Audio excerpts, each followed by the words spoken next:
Welcome back to Reform Millennials, a podcast where we discuss the intersection of markets, politics, and pop culture. Please remember that the content of this show is for educational and entertainment purposes only. Nothing should be considered financial or tax advice. Please consult a professional before you make any investment decisions.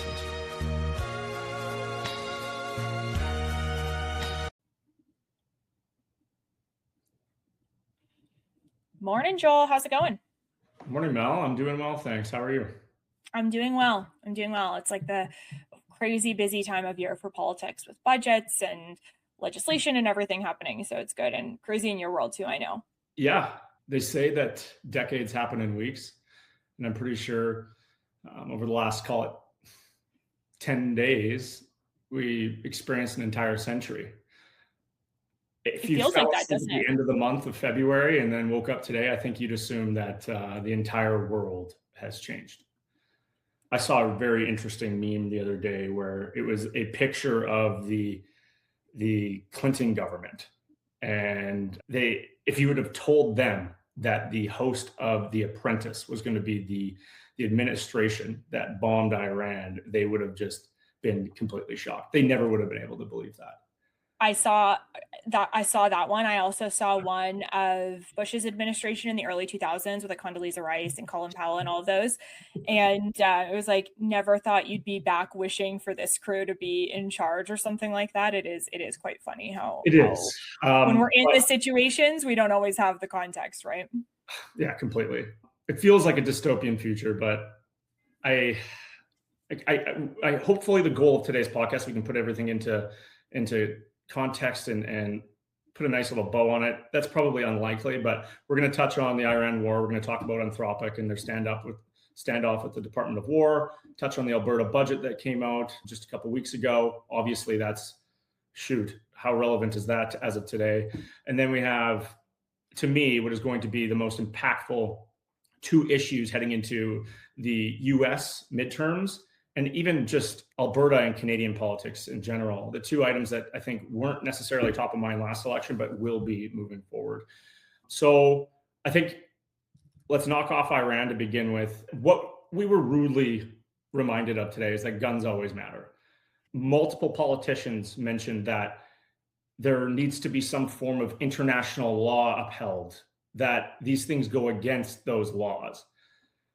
But I think it's quite clear that the idea that international law is upheld by lawyers and judges is ignoring the reality. And that reality is that whoever has the biggest gun or whoever has the military capable of upholding the rule of law, those are the people that make those laws. And that, I mean, maybe that comes off as being kind of like brash and rude, but that is the reality of geopolitics and the way in which the world works. It is, I believe, to be a misnomer and perhaps just a lovely dream to believe that our courtrooms are the ones that keep us in order, when it truly is the military might of our superpowers. And I think the current juggling politically, whether it be like online or amongst folks that are actually writing our headlines, it seems as though we haven't been able to come to this conclusion. And I mean, that's fair and fine and all, but I do believe that it is important for us to recognize this fact. And if we're going to truly understand the process forward out of this most recent conflict in the Middle East, we need to know that is the ground basis of how this world works. And for myself, it's very, very important because it impacts the direction in which I see oil prices going, the reasoning and justification for why people go to war, and why this administration decided to strike and back up their partners in Israel. So, Mel, I want to get your take on where we sit today. I also want to touch on, I didn't mention this in my opener, but oil over the weekend, futures went to 119. And then after Donald Trump's speech yesterday afternoon, futures went from 119 down to the mid 90s, all the way down to 84 today. That is a historic Six Sigma move that is not something that we ever, based on that move, you never would have assumed that would ever happen in the history of the planet. However, it happened yesterday. That matters. So for you, how do you view this from your point of view, and or rather in your world, your political domain, and where do you see us headed over the next, call it 6 weeks? Yeah, so I think there's two levels to what you're saying, to touch on the guns always matter point that you correctly pointed out. There's been a lot of talk in today's society about the fact that we're in a new world order. And I've been thinking a lot about this. We've been talking a lot about this on the podcast. And it's really interesting to think about it in terms of, if guns always matter, let's go with that train of thought. Are we really in a new world order, or are we in a new understanding of what the world order has always been, but we've pretended it hasn't been over the past 100 years I think in we a were just post-World War reminded. II? Exactly. So it's really interesting because it does tie into the political sort of implications of how we understand the world. And on a large scale, with international relations, with national relations, all the way down to provincial and local politics, my sense of different political parties and ideologies is most people, save for possibly the regime in Iran and other regimes that don't want necessarily the best for their people, most politics, whether you're right or left, is a pursuit of trying to do the right thing, using different tactics based on how you understand the world works. So I think that what we're seeing with the Trump administration and their actions, and even Carney's response to some of those actions, is really just revealing what each of these different political parties' views on human nature is and how that unfolds. There is no doubt that a return back to realist politics, where we do recognize that guns always matter, as you say, is having significant implications for economies like Canada and Alberta in particular when it comes to oil, where that's just hard power facts, right? Like, it's, my sense on some of this is that we're returning back to a state of being and a state of understanding the world where we no longer have the luxury of interpreting the world in the way that we wish to see it, but in the way that it actually is. And so I think we're seeing that cascade in some of our political decisions, because we're not making idealistic decisions at the moment. We're making true economic, political, societal trade-off decisions in an area where we don't have the luxury of talking about things that don't have that immediate cause and effect for safety and security and all of those kinds of things. So that would be my high level take on what's going on internationally, all the way down to what's going on in provincial politics. It's just it's a reckoning of sorts, where if you want to misinterpret what's going on, you're not going to find yourself in a position of success from a market perspective, or even just from a positioning yourself on political risk perspective, because you're going to assume that people, politicians, voters are motivated by things that they're just not motivated by when we get down to the brass tacks of some of this. Yeah, and I guess I'll work back from the human being. The reason why I say guns always matter, sometimes we forget this over long spurts of peace. And just think about, if you were yourself, you're listening to this podcast, you're like, what do you mean they always matter? If you didn't pay your taxes for a couple of years, who would show up at your door? Men with guns. If you didn't pay your child support, who's going to show up at your door? Men with guns. You start to work back and then look more macro, 30,000 foot view. We just realized that if you don't listen to the moral code that is outlined in international law, the people with the biggest guns, with the largest army, with the most force, it seems like an endless navy, is going to come and knock on your door, and they're going to show up and they're going to make a statement. Now, a big reason for this is, and this reshuffling matters, and the justification for all of this matters. I mean, you have a one side of the aisle that is suggesting that he had no right, no reason to go into. The Presidential Powers Act, or War Powers Act, does enable him to make this decision without speaking to the House Obviously, he needs to make his case within 60 or 90 days or something like that. However, when you give that sort of power to a speed of power to this administration, they have the ability to make this call.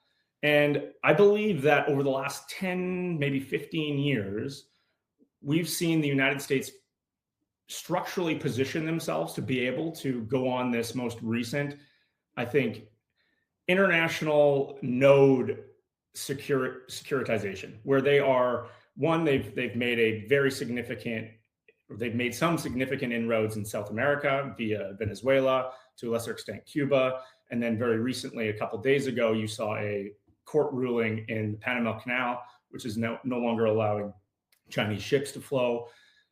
That is them securing a node of the international economy. You go north and you see Donald Trump focus on Greenland. That is another node, a shipping node, an economic node that is important to this administration and to Western civilization.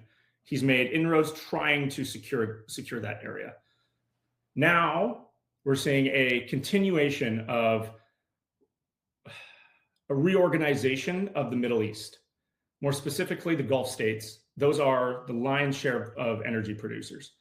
The United States has been emboldened to disrupt this area and deliver power to their allies for a very good reason. I think that has a lot to do with the fact that the shale revolution has emboldened them. It has allowed for them to go from being a 3 million barrel producer, not 25 years ago, to the largest oil and energy producer in the world.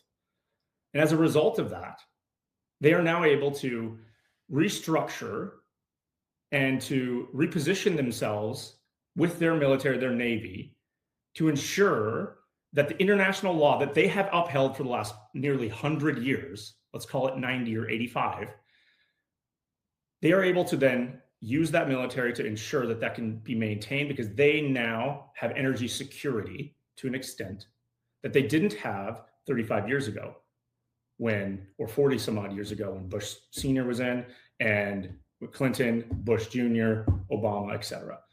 That has allowed for them to make this, we'll call it, bold shift and actually act on the laws that were being broken. I mean, it's hard to debate that Iran was not, breaking some of their rules. So to me, this domino effect does have justification. Is it sufficient under international law? If you're the Democrats, we'll see. However, I understand economically why they're making these moves, why the United States has gone on this 12-month node securitization. Because right now, if you look back just a year ago, you saw massive change in tariff structure. Donald Trump had attacked pretty near every single country on earth. He is renegotiating trade lines. He is securitizing the United States. He's trying to bring back manufacturing. He's trying to reorder the world so that it benefits the US again. Me as an investor and someone who manages money for people, I need to understand that. I need to see what that means and then forecast where that heads into the future. And if you aren't willing to, and this is what I believe is currently occurring on the left, if you're not willing to clearly look at where all of this is, or how all of this is playing out, you're going to miss the force. You're going to truly misunderstand how the economy is going to play out over the next coming years. And then that rolls over into technology. I believe personally that this isn't just about energy, and it has a lot to do with technological supremacy and trade and the supply chains that go into that technology itself. And it's incredibly complex. You look at the architecture and infrastructure that goes into building out data centers and building out large language models, and it's unbelievable, truthfully. If you've ever deconstructed an iPhone and looked at how many parts and where they all come from, it's kind of shocking. If you were to do the same thing for these data centers, it would blow your mind. And the United States has made it quite clear that they deem this to be an existential risk economically and politically. And they have taken steps recently, not just in this war in Iran, but also under more locally and domestically with their most recent stance with Anthropic. And I believe that there's this overarching structure to the Silicon Valley actor that believes that they themselves, as effective altruists, know what's better for the world and for their country and their people than the democratically elected government does. And I think that maybe this extends from the fact that Donald Trump is such a lightning rod and so divisive in how the support for him is so stark, and there's no middle ground for people. And if you look at if you're really being objective, do you truly want an individual technocrat or technologist to have supreme say over a technology that could shape the world so dramatically? Do we truly want that? Or does it make sense that the United States government has decided that, similar to nuclear weapons, Anthropic's Opus 4.6 model and their large language models that they're building are a risk to international security and to the United States? And as a result of that, they themselves, the business, should not be or have overarching control. And if it is a risk to the people of the United States, and the Department of War or Department of Defense, however you want to define it, has the right to be concerned. And we're going to have to start grappling with this reality as voters, not just in the United States, but in Canada as well. It has very, very grave impacts. And I think that it's going to be one of the two things that are going to be things that we're voting on in the next coming 5 years. I said a lot there, Mel, but I do want to get your take on, and this is not necessarily your expertise, the U.S. legal system specifically, but what is your view on the government making a decision, holding true to the fact that they believe that they are looking out for the best interests of the American people? And what's your take on a rogue private company deciding that, no, they actually are looking out for the best interests of the people? Yeah, so this is actually where I think some of what's going on with the United States is so dangerous, not because of Trump himself. Of course, we can point to things that Trump is doing, has done, that we would see as objectively dangerous or problematic. But when we are looking at this through the lens of democratic institutions and a free and open society that has liberal values, one of which being democracy and transparency, there's kind of two levels that some of this stuff happens on. And I think we often conflate the two, and it becomes actually dangerous for the foundational sort of liberal institutions and structures that we have. We've talked about this a few times on the podcast, but I keep on bringing it up because it's such an important point. There is a difference between somebody who is acting authoritarian within a democratic system and a system that is itself authoritarian. So take, for example, what's going on in the United States with Trump. Yes, Trump could be doing some things right now that could be characterized as authoritarian. We talked about this in the context of the tariffs. Perhaps we can talk about it as things unfold with Iran. But the true test of a society is whether or not the institutions within which that authoritarian person, I'm saying air quotes because just taking that example, the true test of whether that person can fully realize whatever authoritarian vision that they have is whether or not the structures within which they operate are strong enough to resist and withstand attempts to do so. And I think part of the problem that we have when we get into talking about private companies, thinking that they have sort of moral authority, is like they were not elected by voters and they do not sit in the chairs that we have decided, in the United States example, their 250th birthday today, the founding fathers of the United States decided that it was this decision-making power was meant for a group of people that were elected through certain processes. So again, I think Trump and any leader should be held to account if they are breaking the law, if they are acting contrary to the Constitution. But the Constitution is itself an interpretive document. Laws themselves are not, we have judges because judges interpret the laws and apply those laws. And I think that it is important to not think that because we see an action happening, that the entire system of the United States is itself falling apart. And I think that the true test of whether or not the United States as a country and its institutions are falling apart is how they withstand the push-pull of figures, Trump or others, who try to test those limits on those things. And I don't think that there is any situation in which it is justifiable within a free, liberal, democratic society that people who were not elected should have more power on things that we have decided should be in the purview of elected officials. So I kind of always say this in my line of work as well. You can be doing something with good intentions that are actually exacerbating, damaging principles, or you can be doing bad things and following principles that are sound. And I think that this is part of where it becomes difficult, is like how it is no different to me. Right now, we see it in the context of a positive, perhaps, that we have activist companies are acting as activists saying this is wrong, that's wrong. Maybe in this particular situation, we don't mind that, or we're willing to allow that. But you always have to think, would I be okay with these dynamics happening in a less favorable situation?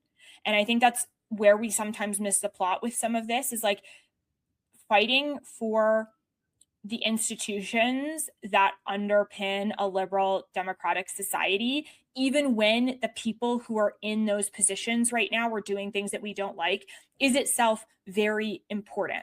Because from my perspective, I get that this may be being hyperbolic, but when you have a situation where elites or unelected people, or even not elites, but just unelected people, are able to make decisions that are supposed to be part of the democratic process or made by people who are put there democratically, you start to blur lines that I don't think people realize are not beneficial long term. I don't know if that answers your question. No, and interestingly, this is where I want to do like a push and like a tug of war realistically here.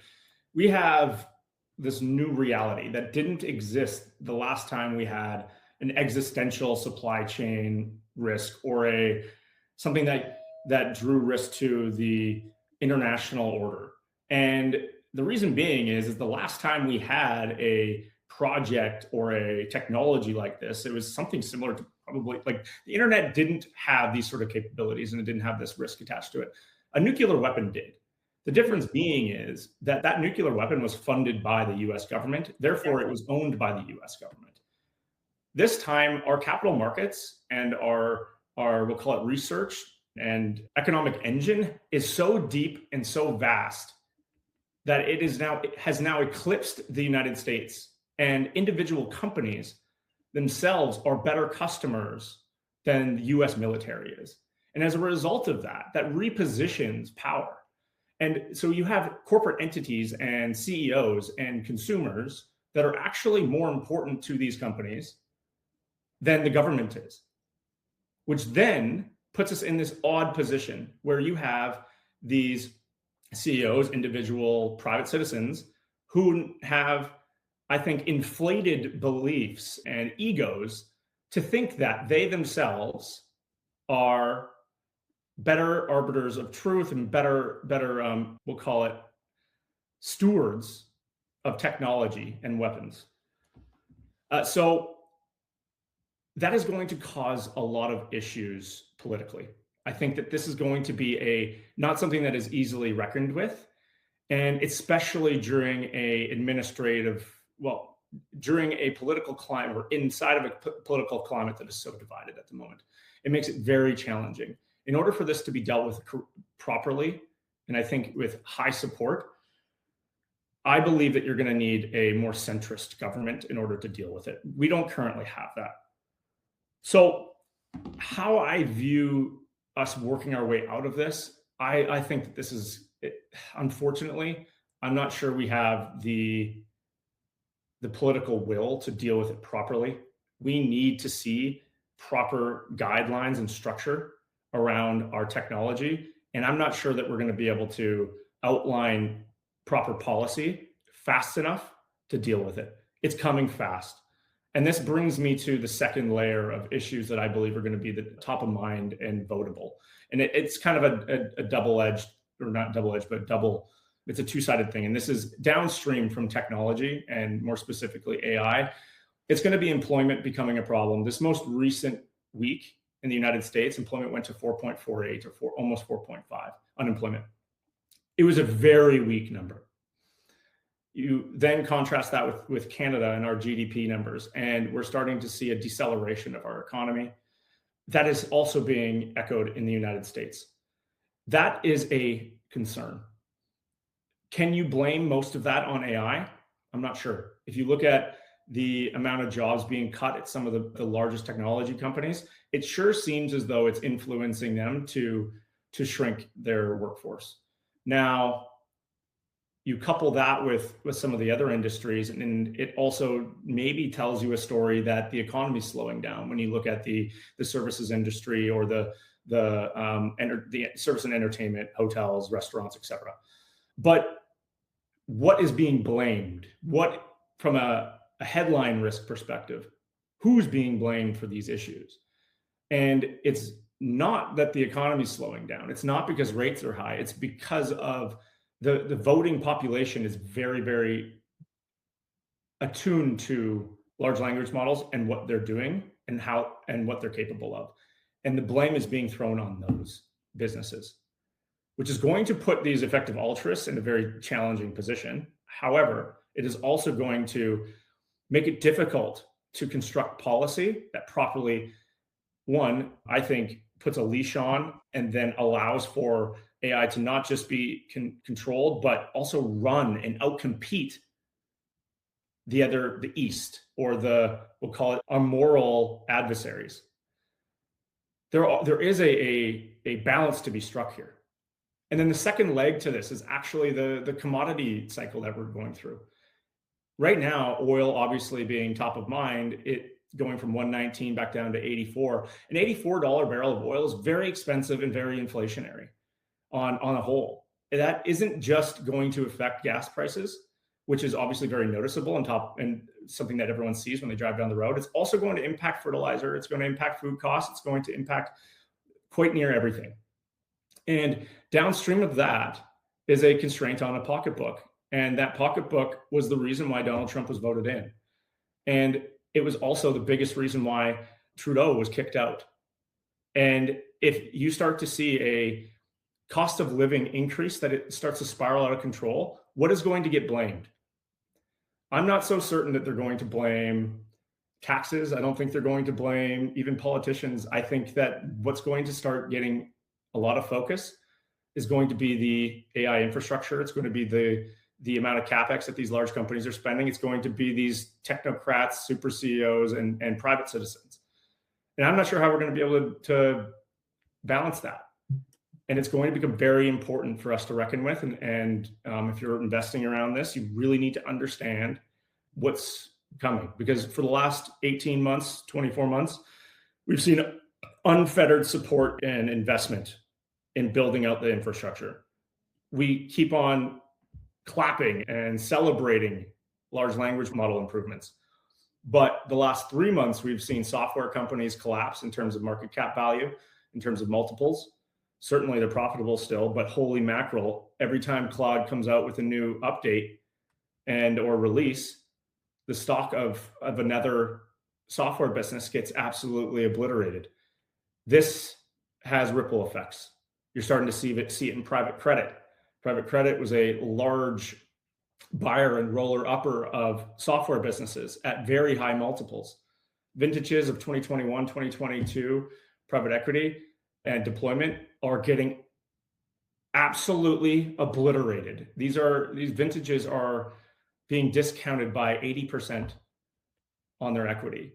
that has ripple effects. It's starting to be seen in regional banks. It's starting to be seen across the board. So I guess what I'm calling attention to here is that we have a midterm election in the United States. I wouldn't be surprised if in Canada or we have some form of shift in what's important. And this is where I want to head to. And then politically and provincially, rather, I think that is also going to be something that we grapple with, and maybe to a lesser extent, mostly because we are a commodity exporter here in Alberta. And we do benefit largely from inflationary commodity situations. But I guess, Mel, from there, I'd like for you to discuss kind of the Alberta budget and discuss how you see it now, having 2 weeks into its release, maybe any changes. Yeah.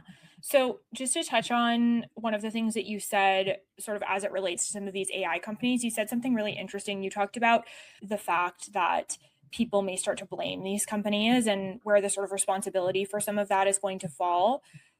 Fundamentally, when it comes to tackling some of these issues, and this connects to oil as well, and the commodities side of things, fundamentally, what governments are going to get blamed for is how they respond to those impacts. So people in society and voters, maybe they do recognize or they do feel that it is some of these companies' responsibility and they do blame these companies. It's still always going to be the government's responsibility to step in the voters' view with policies. And I think that the inflection point that we're at right now is really how governments decide to step in and what their response to that is going to be. And I agree with you from a policy and regulatory perspective, it is difficult because in many ways the train has already left the station. So I actually think that it's, again, do you see the world as you want to see it or as it actually is? And the policy decision for governments is really going to be a matter of, are you going to stick with the principles of how the relationship between markets and human beings and the cause effect, how we know those relationships unfold from history? Are you going to intervene in the market or intervene to make people happy politically because that is really your primary goal? And so governments, I do think in this time have a big responsibility. Now that leads into talking about, as you say, what was going on with the Alberta budget. The calculus for the Alberta budget is very interesting. And I think I shared this in my note to you as well. You know, we tabled for 25-26 a $4.1 billion deficit forecast. And then for 26-27, a $9.4 billion deficit being forecast. We know that these deficit forecasts are using $60.50 WTI projections. And based on obviously what we've seen over the past couple of weeks, that is likely not going to be the case in terms of what we bring in. Now, every dollar change in WTI is somewhere between, $650, $750 million to the bottom line of the budget on an average basis. So, and then it actually does escalate a little bit higher once you get into really high oil prices, like 80, 90, over 100, because the way that royalties are paid out changes past a certain threshold. So the higher the oil prices are for the longer really does eliminate any fear of deficit circumstance for Alberta. So I think that when it comes to some of that, Alberta really doesn't actually need, we can balance at $74 a barrel. So the average price for 26-27 being 74. I know we're not even in 26-27 yet, so it's kind of hard to say, but I'd be willing to bet if things keep up the way that they are, we're probably not going to have an issue with that. And even, Trevor Tombe had some really good analysis on this, but even if we only have a few months of very high oil prices, we can afford for it to go back down in that 60 to 70 range and still balance depending on how long it stays high. So I think for Alberta, it's a very good news story from a specifically budget perspective. But then again, I'm going to bring this back to governments have choices.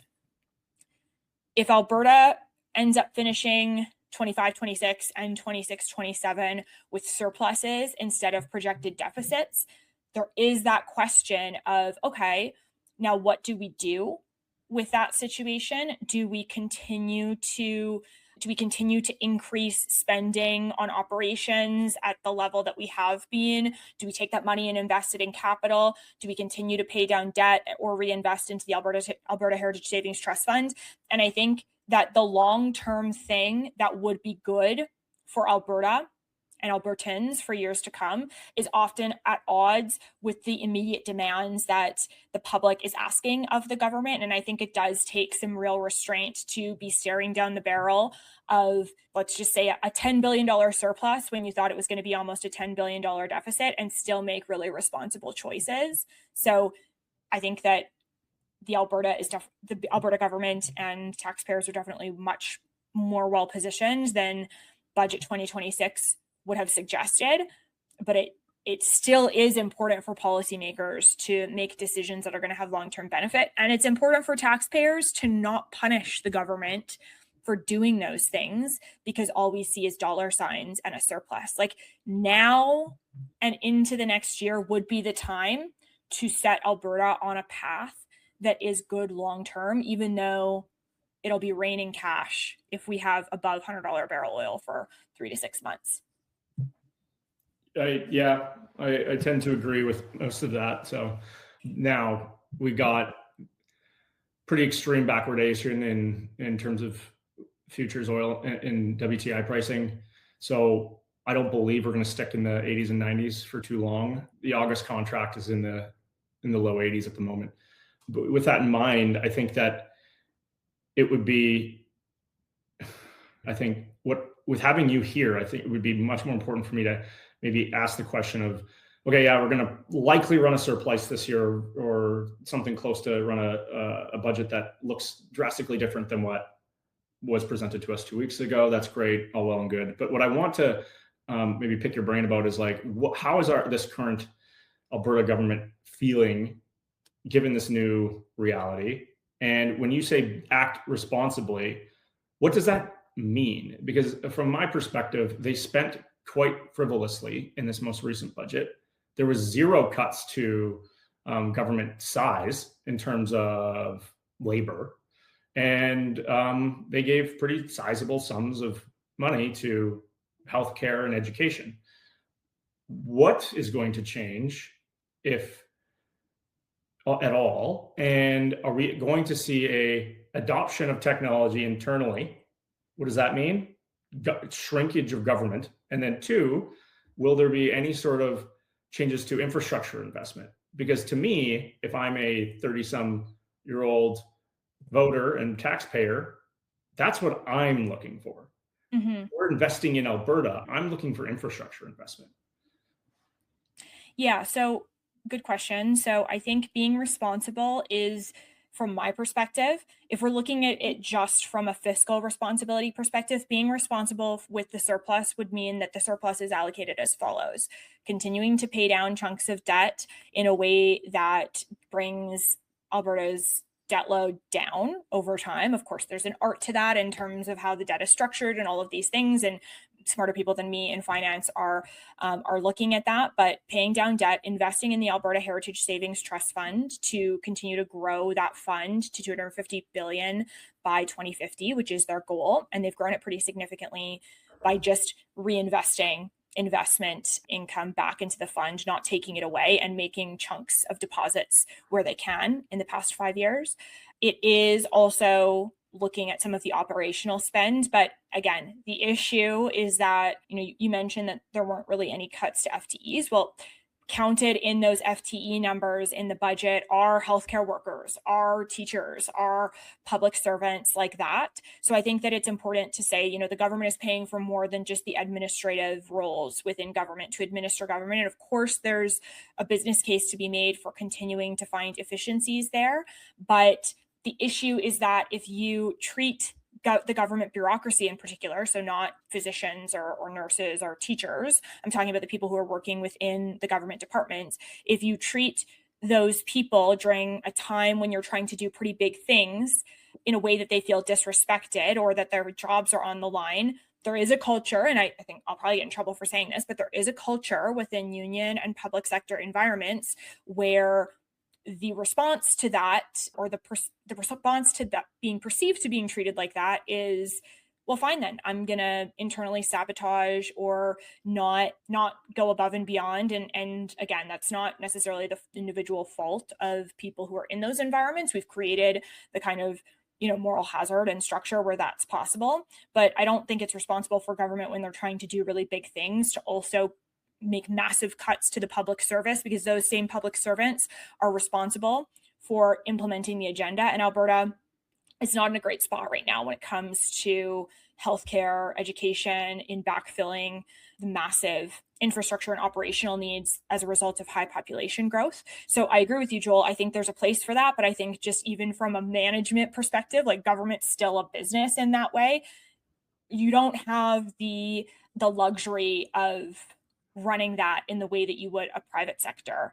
So I think that'll be some time before we see some right sizing of some of those roles. When it comes to the second part of what you were talking about in terms of capital investment, so the capital plan in any budget usually is structured over multiple years. So you have like a 3-year capital plan, and different projects get funding over different amounts of years. So the 26-29 capital plan is 28.3 billion over 3 years, and that's 2.2 billion higher than was in budget 2025, and there's 8.7 billion being deployed in 26-27. So the government is ramping up its investment in capital projects. I think definitely when it comes to healthcare and education infrastructure, a school takes a while to be built. A hospital takes a while to be built. But there were announcements in this year's capital plan that certainly as it relates to school infrastructure and as well healthcare infrastructure, that they are making those investments. But it is going to take time. Like, these things, you're not going to see an alleviation of wait times in hospitals while a hospital is being built to address those concerns. So I do think that, again, would I like to see not as significant operational increases when we're looking at a deficit? Yes. Would I have liked to see a little bit more attention paid to the fact that we have a massive ballooning bureaucracy, just at the same time where there's technology that should make it smaller and more efficient? Yes. But I recognize the position that any government is in that Danielle Smith does not have the public perception that Mark Carney does. Mark Carney can say he's going to cut the federal public service by 30%, and people still say, oh, he's business-minded and altruistic and trying to do the right thing. If Danielle Smith says that, she hates healthcare, education, hates public sector workers, and doesn't care about Albertans. So there is a political calculation that any government has to consider there. And so I think within the realities of what the UCP and the Smith government is working within, this budget does make a lot of sense. Again, my personal perspective, I think it's a little too high of a spend, and I do worry about the sustainability of that. But again, Albertans have to also be willing to, and I mentioned this in my budget note, reminiscent of my old boss who got in trouble for this, but we do have to look in the mirror a little bit. And I would say that part of being responsible in that context, I'm going to make so many people mad by saying this, is having a conversation about a PST and making some adjustments to income tax, perhaps lowering income tax slightly and instituting or talking about a PST. I think that if we actually do want to get off this resource roller coaster revenue, that's a conversation that has to be had. Every 1% of a PST that you institute in Alberta is another $1.2 billion to the bottom line. So a 5% PST is about $6 billion in additional revenue that can be paid by people who live in Alberta, but also people who travel here, supporting our tourism industry. And we could probably make some supplementary adjustments to income tax and make sure that we're not putting that PST on something that's going to be regressive for folks. So I do think that it's a conversation we have to have. And I do think that we can't, as Albertans, want the best of everything all the time and not be willing to pay for it, because oil revenues cannot be, we have over $100 billion in debt.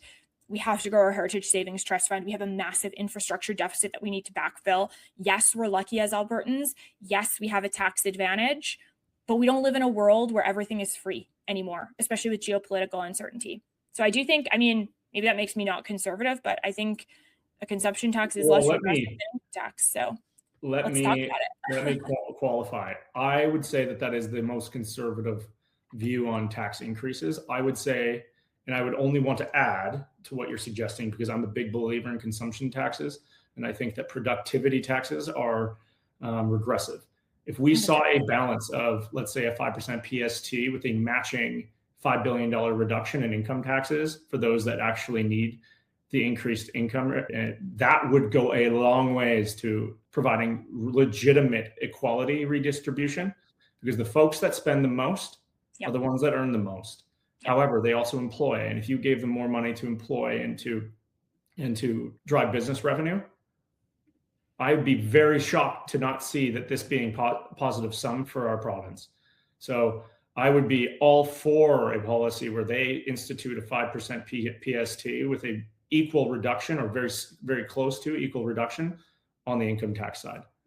That would you couldn't do a full equal, because then it would be moot. But like, I think, but would it? Not if you see positive sum increase in spend, if you see an increase in employment, and if you see a improvement in GDP, how can you possibly suggest that it isn't negative, or rather even just a wash? Because it wouldn't be.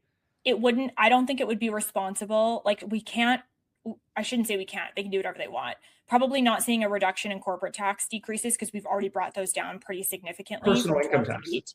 But personal income tax, like, yeah, I would be in favor of, up to $200,000 or up to $150,000 family income. See those like right now it's under 60 or whatever that is 8%. Let's give that cohort of people, let's extend the cut to that cohort of people. And then over time, we can look at how we would for I'm totally pulling numbers out of the air here, but maybe, for people who make under 150, it goes down a certain amount. And then over time, you could look at those higher tax brackets and sort of incentivizing lower taxes there. But as we pay our debt off and as we get to a more fiscally stable position, I just think doing that in a measured way would be smart. And because Alberta's GDP is going down in the next fiscal, because we're seeing lower population growth, and our productivity gains are also not just as a country where they need to be. So I think you need to do that in such a way where you decrease it as productivity gains are increasing and not all at once, because my only hesitancy is every time you give a politician a tax increase, they never give it back. So I'd much prefer to see one lever pulled and another one pushed up. So that's just my view and pessimistic view on political taxation, and fiscal and monetary policy. But that's just me. So with that in mind, Mel, in 2 weeks, I'm sure the entire world will have completely changed. Oil will be 50, not 84.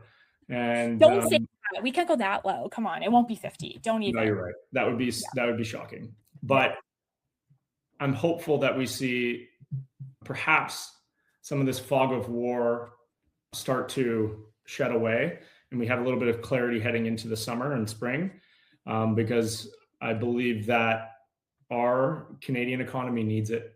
I think that from my perspective, what I'm going to be watching very closely is going to be Mark Carney. He has, I don't think, much time to capitalize on a situation where he can, to me, cement himself as being a great prime minister. He does have that current dynamic where he has geopolitical opportunity to come back, to bring home and rally his country to do some great things. So some of them can be hard, and he has the capital to do it. So we should encourage him to. Yes, absolutely. So I'm again optimistic. I'm giving him until August, and if he can pull it off, round of applause. I'll be very, very, very excited for him and excited for our country. And I do believe that the narrative around Canada is slowly shifting, and I'm seeing it in my channels. And from an investment mandate perspective, you can tell that capital flows are starting to move this direction. And I think that's because the market and the economy sees these opportunities. So hopefully he can land some of those deals. I hope you're right. All right, Mel, thank you so much for your time. Take care.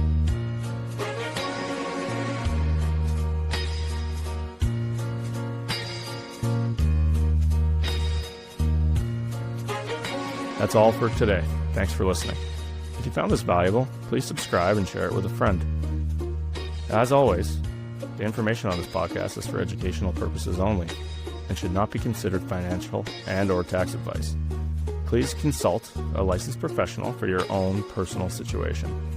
Joel is a registered portfolio manager and investment advisor, and clients of his and his firm may own securities discussed on this podcast.